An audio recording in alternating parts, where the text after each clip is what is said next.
Bueno, tiempo de conversación en esta jornada de martes para abordar asuntos de interés insular, que además es así porque contamos hoy con la presencia en esta mesa de conversación del presidente del Cabildo de Lanzarote, Pedro Sanginés. Presidente, buenas tardes. Hola, muy buenas tardes. Y muy bienvenido.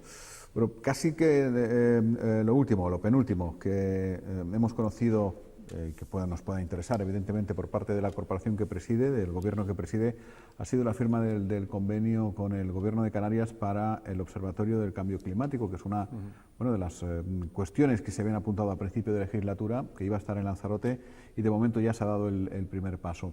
¿En qué va a consistir este Observatorio del Cambio Climático? Esperamos un gran edificio en Lanzarote, con oficinas, con mucha gente mirando para el clima, para el cielo, estudios. ¿Cómo va a ser eso? Cuéntanos. No, bueno, el convenio como tal aún no se ha firmado, lo presentábamos el otro día, pero lo haremos, ya era hora que el gobierno pues montase algún tipo de organismo de ámbito autonómico con sede en la isla de Lanzarote. No había habido ninguno y creo que es una buena noticia, además una isla que creemos que por historial lo merecía. La iniciativa partió del Cabildo en su día, la PNL partió de David de la Hoz también, un diputado lanzaroteño en su día. Y bueno, se trata de retomar parte del trabajo que correspondía a la extinta agencia, ¿verdad?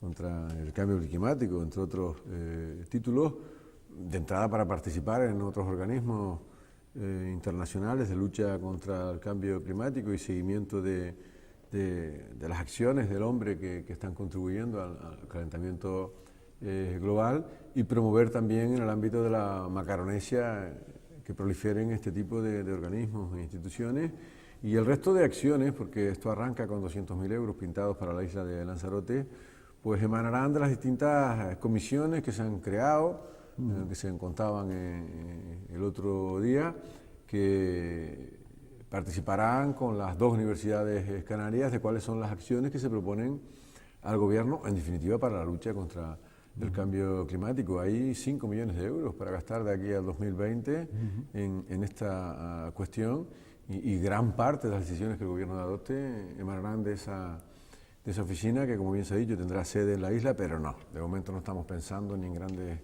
infraestructuras ni demasiado personal, al menos fijo, que estará en el Cabildo de Lanzarote, el que quiera que esté.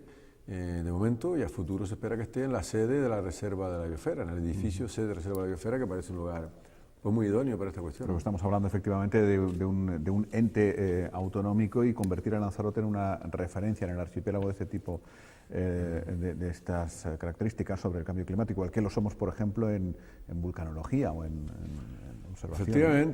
Efectivamente. Yo diría que más que en el archipiélago aspira a convertirse en una referencia, al menos en la Macaronesia, y esa va a estar en Lanzarote, si Dios quiere. La región macaronesia, sí. Bueno, hablemos de agua. El jueves, creo recordar, se reunió el consorcio del agua de Lanzarote, y hablaron, entre otras cosas, de renovar las redes de abastecimiento y de saneamiento en 4 planes parciales del sur.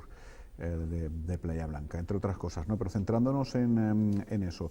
Eso es como parece que le han acusado desde Ciudadanos, Benjamín Perdomo, a hacerle el juego a los empresarios, a favorecer a determinados empresarios con los que parece que se lleva mejor que con otros con los que parece que se lleva bastante mal y les aprieta un poco las tuercas.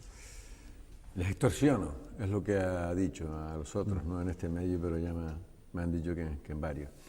No, mire, en primer lugar, yo sé que hay, es normal, ya lo he dicho muchas veces, que lo tengo además que asumir con deportividad. La política es así, ¿no? Una fijación con atacar a Pedro Sanginés. Quiero creer que no porque tenga nada personal contra mí, sino porque soy quien ostenta la presidencia de toda la oposición en general, y muy especialmente de algunos como Benjamín, ¿no? La decisión no la adoptó el presidente del Cabildo, o no la adoptó en exclusiva, fue una decisión colegiada, aprobada por unanimidad de los ayuntamientos y cabildos presentes, que eran casi todos, San Bartolomé, Arrecife, Yaiza, todos, salvo Tías, que no pudo asistir, todos votaron esto por unanimidad. Y claro, no podía ser de otra manera cuando tiene todos los informes favorables, técnicos, jurídicos y de la intervención del consorcio, de que esto beneficia al interés general. y lo beneficia porque, espero no extenderme demasiado, en 3 de los casos se trata de planes parciales donde se venía prestando el servicio antes incluso de ser la empresa intervenida por la justicia y cobrando y asumiendo todos los gastos, inversiones y mantenimiento hasta la fecha. Es algo totalmente consolidado que yo me encontré heredado y una recepción de facto de esos planes parciales que tiene que firmar el Ayuntamiento de Yaiza, es uno de los que ha de firmar el convenio. De hecho, Gladys me decía, esta mañana hablaba con ella, que ella no tiene ningún inconveniente en dar explicaciones en el pleno del Ayuntamiento y en el Cabildo de Lanzarote, porque esto beneficia a muchos vecinos. Simplemente se va a regularizar algo que ya venía siendo así y además le vamos a pedir algo que antes no se le pedía a los empresarios, que es que financien el 50% de lo que ahí queda, porque ha habido una recepción de facto en la medida en que se ha venido prestando el servicio y cobrando el servicio de saneamiento. Por lo tanto, de beneficio ninguno. Beneficio para los ciudadanos. Y el otro plan parcial de Costa Papagayo es parecido, la única diferencia sobre los anteriores es que resulta todavía más beneficioso para la administración pública en la medida en que el promotor del plan parcial cede la propiedad. Esto es un convenio que ya venía de la etapa de mi antecesora en la presidencia. Existe un borrador más gravoso para la administración pública que este, en la medida en que en este también el empresario asume prácticamente el 50% de lo que queda por realizar, pero cede la propiedad de un emisario que viene siendo utilizado, emisario privado, que viene siendo utilizado por la administración pública, por su gran depuradora, por el rechazo de la depuradora de esos 3 planes parciales de los que antes les hablaba y el de este propio, que de negarse el empresario a su uso, cosa que ya nos venía apretando desde hace años, generaría un problema estratégico y económico de proporciones muy grandes, ¿no? Y además cede la depuradora, que no instalación de residuos, ni que yo sepa ilegal, como también denuncia Ciudadanos, con muchos miles de metros cuadrados que le hacen falta al consorcio para establecer allí depósitos de aguas, pues precisamente residuales, de depuración, riego y demás. ¿Y la red de abastecimiento y saneamiento, al final de quién será? ¿Pública, privada? Pública. Toda la red de saneamiento y abastecimiento debe terminar siendo pública, porque así lo dice el plan hidrológico y el plan insular, salvo en aquellos planes parciales que no hayan sido recepcionados. Salvo en el caso de estos 3, que aunque no había sido recepcionado, se venía prestando y cobrando el servicio, por lo tanto era algo consolidado. Y en este otro caso es similar, también se asume la inversión de lo que reste. Es verdad que en distinto porcentaje, algo menos por parte del empresario, pero es que nos vende, nos regala o nos cede la propiedad de instalaciones que valen muchísimo más que todo eso. Además resuelve un grave problema, a decir del Ayuntamiento de Yaiza y de su alcaldesa, que tenía el consistorio, que es en definitiva el titular, que cede, que ha de recepcionar esos planes y después a su vez al consorcio, ¿no? Todo tiene todos los informes, como digo, jurídicos, técnicos y de intervención. No solamente no hay nada que ocultar, sino motivos para contar, problemas enquistados que se resuelven. Creo que primero se celebrará el pleno de Yaiza y luego el del Cabildo o viceversa, y daremos sin ningún problema cuentas. Quien debe dar cuenta ante la justicia de las graves acusaciones, si no va y lo denuncia, que es la obligación de todo cargo público cuando cree que un presidente está extorsionando a empresarios, es quien profiere tan graves acusaciones de sensu contrario. No sé si me explico. ¿Anuncia una demanda contra...? No, yo no anuncio nada, las demandas no se anuncian. Digo que quien debe dar explicaciones, en primer lugar, es quien denuncia eso, porque su obligación es denunciarlo en fiscalía. Y yo le invito a que lo haga. Sí, pero ha dicho, y si no tendrá que dar explicaciones. Y si no, sensu contrario, a quien le correspondería darlas a quien hace tan graves acusaciones. Sí, a buen entendedor, pocas palabras basta.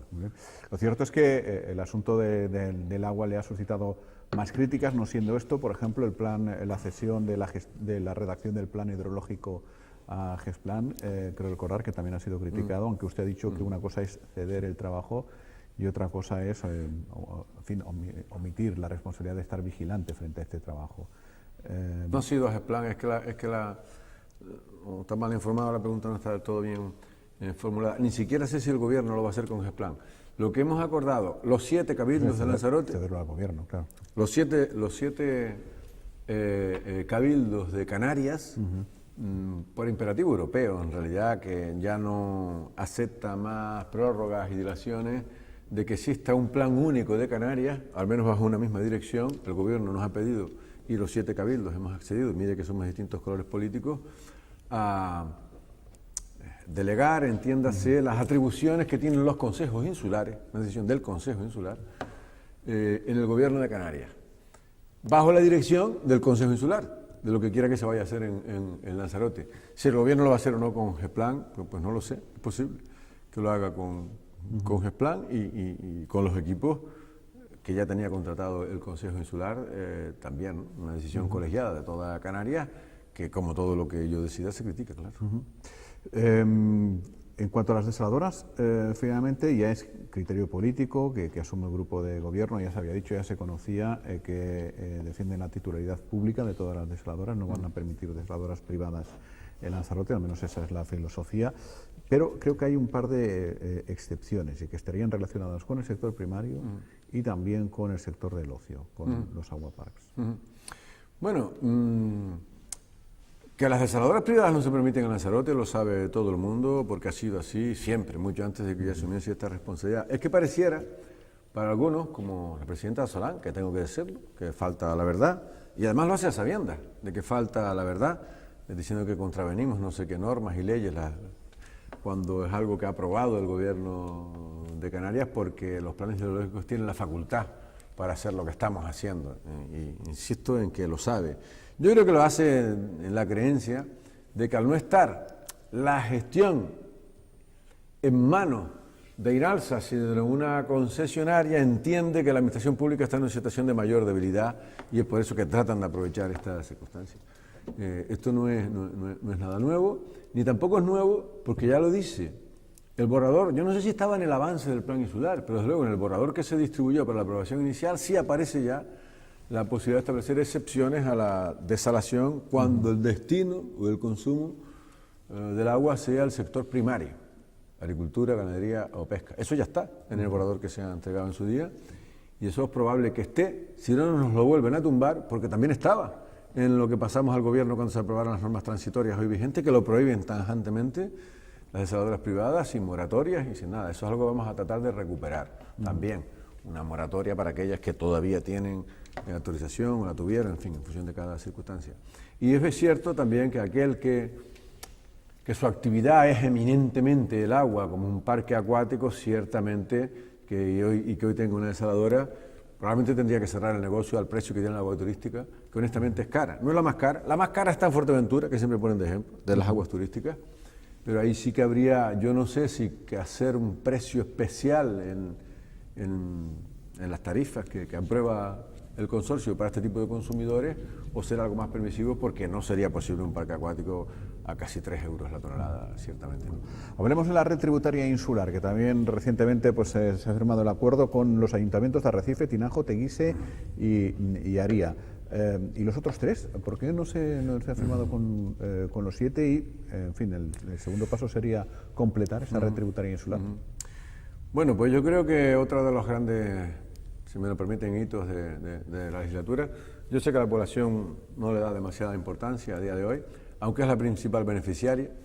Cualquier vecino que tenga 2 o 3 propiedades que lo pueda hacer los 365 días del año, las 24 horas del día desde su casa, o asistiendo, pero a una sola oficina, bien en la central, bien en cualesquiera de las periféricas, para gestionar más pronto que tarde todos sus impuestos locales, estén en el municipio que estén. Yo creo que es una gran ventaja para el ciudadano, que además se puede ahorrar un dinerito si lo domicilia como es por otra parte obligación. Al menos ya no se puede pagar en efectivo, siempre tiene que ser vía transferencia.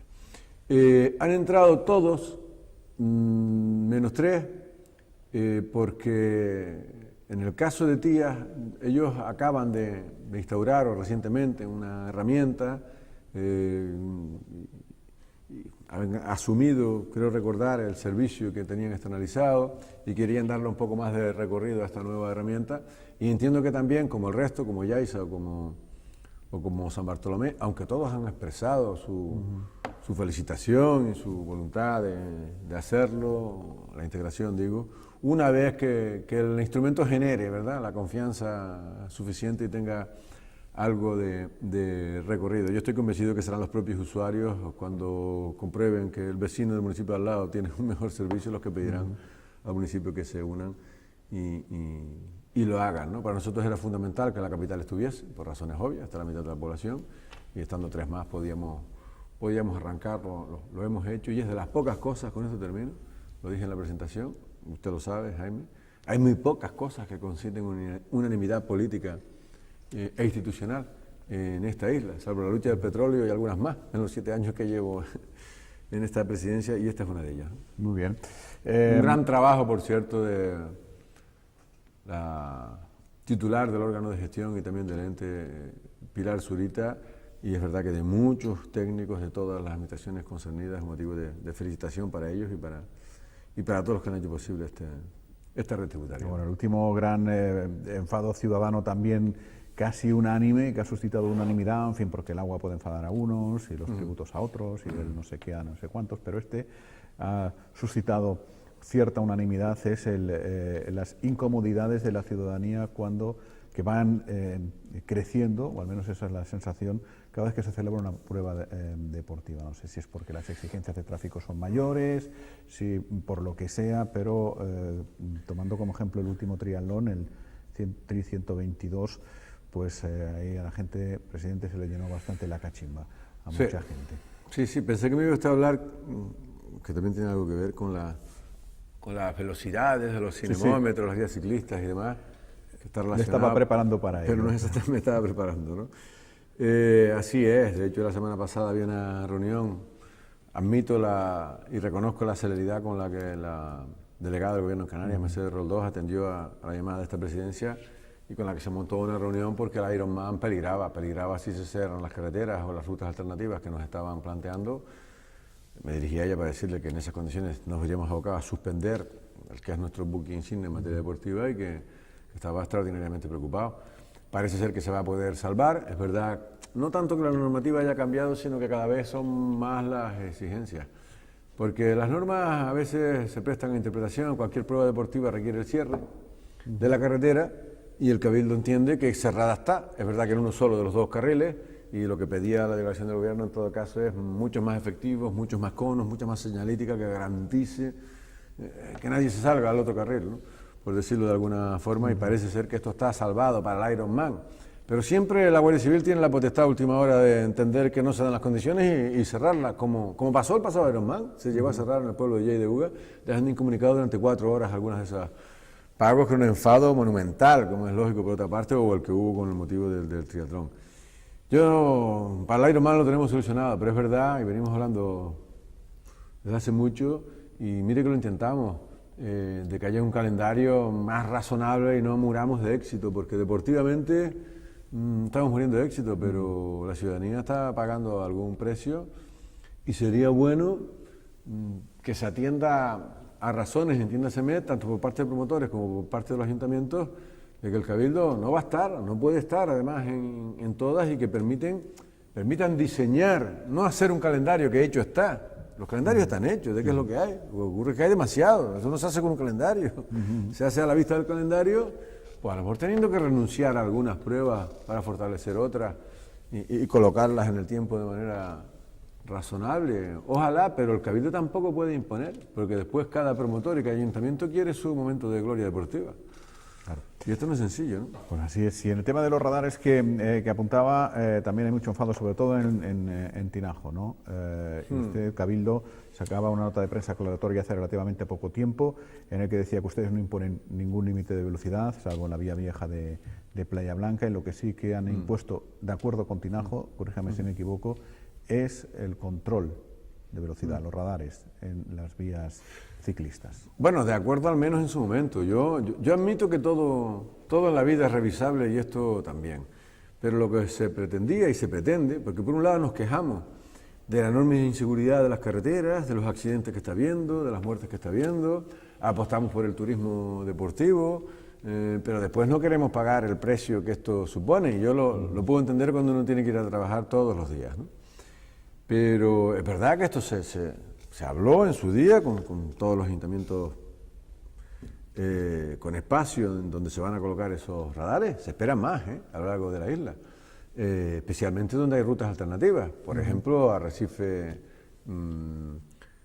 hasta Guadiza, que hay una carretera paralela también a la vía principal. ¿Por qué? Porque donde hay una vía alternativa, si usted quiere ir más rápido, puede ir por la que se lo permite, mientras que esta queda reservada para si usted quiere hacer un uso más contemplativo del espacio o quiere ir en bicicleta. Sí, pero Tinajo Playa Blanca no tiene alternativa. Bueno, sí tiene alternativa. Bajar a Playa Honda y ir por ahí, pero... No, por eso le digo. En el tramo Yaiza a Playa Blanca existe una alternativa. Bien es verdad que me contaban el otro día, y habrá que valorar esa situación, que está bastante colapsada, especialmente en determinados horarios para los transportistas, la gente que va a distribuir, que no puede adelantar y que utiliza la carretera antigua, donde hoy queremos poner los radares, que ahí sí se rebaja la velocidad, como vía de escape, de desahogo, y tal vez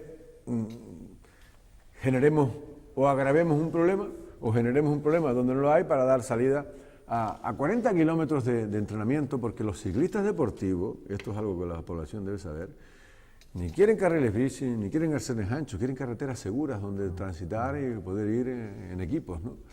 Y es lo que de algún modo pretendemos. En el resto, lo que más preocupa a los ciudadanos de Tinajo,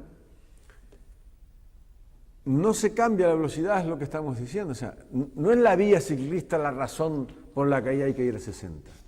Por lo visto, y según nos dicen los informes técnicos, y mire que he pedido que por favor se aumente, al menos en algunos tramos, la velocidad, es que la normativa para ese tipo de vía impide elevar la velocidad por encima de 60. Y está así establecida hace muchos años.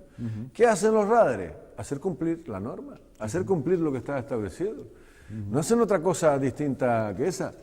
Por eso, desde un punto de vista político, es muy difícilmente atacable que el Cabildo, junto con la Dirección General de Tráfico, que esta es una experiencia piloto en el país, establezca unos sistemas que miden la velocidad media para hacer cumplir la norma, no para cambiarla, para hacerla cumplir.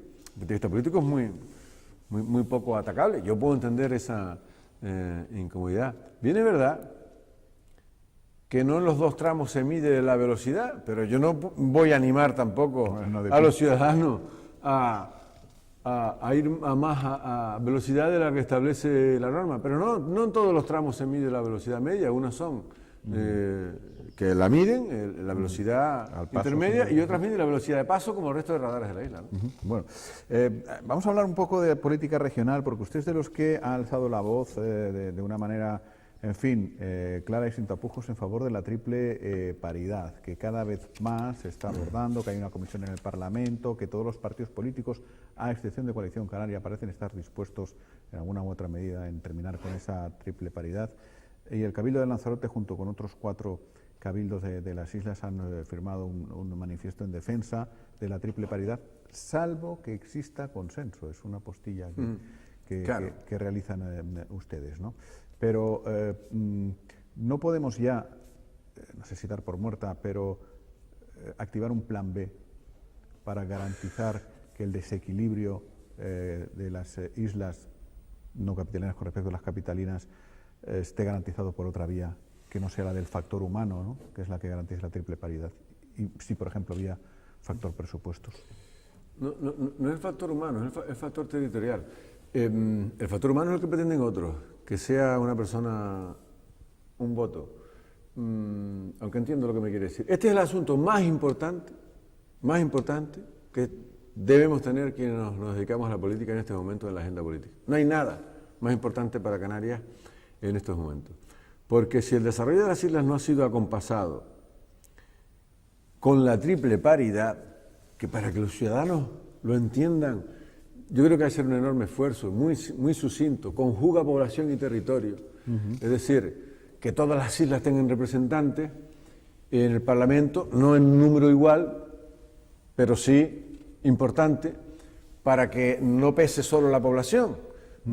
Aun pesando mucho la población, por eso Gran Canaria y Tenerife, que son solo 2 islas, tienen los mismos representantes que la suma de otras 5 islas. Claro. Esta es uno de los aspectos de la triple paridad. O Gran Canaria, una sola isla, lo mismo que la suma de Lanzarote y Fuerteventura, o Tenerife, lo mismo que la suma de las otras 3 orientales. Si con eso el desarrollo de Canarias no ha sido acompasado, ¿qué será de las islas periféricas si no fuese así? ¿Qué sería de nosotros? A lo mejor hay otro sistema mejor. Y es lo que algunos pretenden. Efectivamente no ha dado el resultado esperado. Desde luego, mejor no lo podrá hacer ningún otro que reste peso a las periféricas y se las dé a quienes ya han tenido mayor desarrollo que las periféricas. Ese de ningún modo puede ser menor por elemental sentido común. Si ya pesando lo que pesa... Desde el punto de vista del representante humano, no, pero a lo mejor presupuestariamente sí. Es decir, el salvaguardar el desequilibrio entre pero es que los presupuestos se aprueban en el Parlamento de Canarias y lo aprueban los diputados que votan. Y a día de hoy las periféricas tienen 30 diputados y las mayores tienen otros 30. Si usted cambia eso, no puede garantizarlo vía presupuestaria porque los presupuestos lo votan ahora esos 60, de los que hoy Lanzarote tiene 8 y si se cambia mañana tendría 4. Pero los presupuestos son una ley. Esa ley no puede contemplar, son preguntas, esa ley no puede contemplar que las islas reciban un mínimo de la aportación al tesoro autonómico. Lo puede contemplar, pero acabo de decirlo, que para contemplarlo tiene que estar aprobada, y para ser aprobada tienen que votar los 60 diputados de Canarias. Y si en lugar de tener 30 las islas periféricas tienen 15, pues seguramente nunca se apruebe una ley que compense las islas periféricas. Y esto lo entiende... Entiendo, pero 5 minutos antes de que se rompa la triple paridad, si ha de romperse, se aprueba esa ley. Bueno, yo creo que usted está... No lo sé, digo, si el fin último es romper esta triple paridad... Yo creo que eso es política de ficción. Lo que no es ni puede ser es un invento de Coalición Canaria, como algunos han dicho, para perpetuarse en el poder. Tan sencillo como que Coalición Canaria no existía cuando esto se aprobó, que fue fruto de un amplio consenso. Que algunos pretenden que esta ley electoral se modifique en Madrid con los votos de ciudadanos de Cuenca o de Valladolid. Quienes más lo defienden son quienes fueron presidentes con esta ley, dicho sea de paso. En Nueva Canarias y que no movieron un dedo para cambiarla. Y esto no se cambiará si los 30 diputados de las islas periféricas no traicionan los intereses de las islas que defienden. Esto no se cambia, porque eso es una modificación sustancial si se introduce en el Estatuto de Autonomía de Madrid, que tiene que volver a Canarias, y al menos Rajoy ya lo ha dicho. Con eso me voy a quedar. Y en Canarias esto no se cambia si no traiciona los intereses de las islas periféricas. Y algunos vamos a mover Roma con Santiago, y no son 4, ya son 5 los presidentes, porque el de La Palma, que no estuvo y es socialista, también se ha manifestado en estos días diciendo que él ratifica básicamente de la A a la Z el manifiesto que firmamos los otros 5 presidentes de Cabildo, cuya legitimidad ha cuestionado a algunos partidos del Parlamento. Quizás habría que recordarles que también los cabildos tienen iniciativa legislativa. Quizás habría que recordarles que los cabildos son la institución, desde el punto de vista de su elección, más democráticas del país, en la medida en que son las únicas del país cuya presidencia la eligen directamente los ciudadanos. Por eso estamos legitimados para firmar ese manifiesto en la defensa de los intereses de cada una de las islas. Pues seguiremos atentos a este asunto que acaba usted de apuntar, que es el más importante desde el punto de vista político en el que podemos estar metidos ahora mismo. Presidente, muchas gracias por acompañarnos hoy. Gracias a usted. Buenas tardes. Enseguida completamos la propuesta informativa del día, lo haremos con la tertulia. No se vayan.